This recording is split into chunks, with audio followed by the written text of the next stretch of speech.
شروع اللہ کا نام لے کر جو بڑا مہربان نہایت رحم والا ہے۔ اے پیغمبر صلی اللہ علیہ وآلہ وسلم، جب منافق لوگ تمہارے پاس آتے ہیں تو ازراہ نفاق کہتے ہیں کہ ہم اقرار کرتے ہیں کہ آپ بے شک اللہ کے پیغمبر ہیں، اور اللہ جانتا ہے کہ در حقیقت تم اس کے پیغمبر ہو،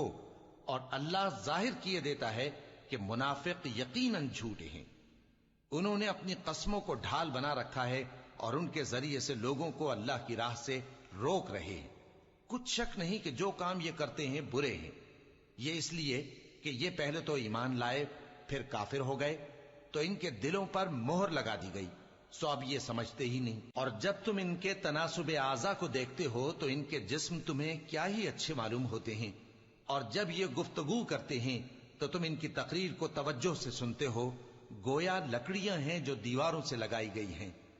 بزدل ایسے کہ ہر زور کی آواز کو سمجھیں کہ ان پر بلا آئی۔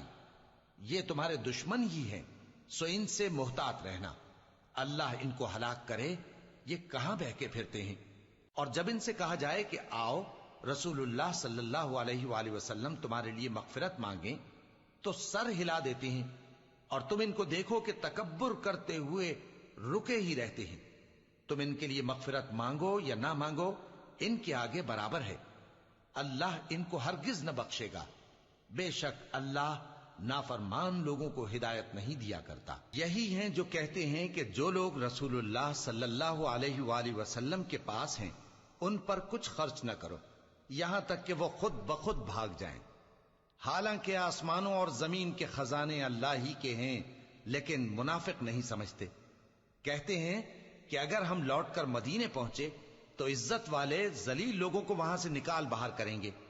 حالانکہ عزت اللہ کی ہے اور اس کے رسول صلی اللہ علیہ وآلہ وسلم کی اور مومنوں کی، لیکن منافق نہیں جانتے۔ مومنوں، تمہارا مال اور اولاد تم کو اللہ کی یاد سے غافل نہ کر دے،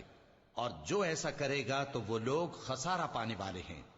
اور جو مال ہم نے تم کو دیا ہے اس میں سے اس وقت سے پیشتر خرچ کر لو کہ تم میں سے کسی کی موت آ جائے تو اس وقت کہنے لگے کہ اے میرے پروردگار، تو نے مجھے تھوڑی سی اور مہلت کیوں نہ دی تاکہ میں خیرات کر لیتا اور نیک لوگوں میں داخل ہو جاتا۔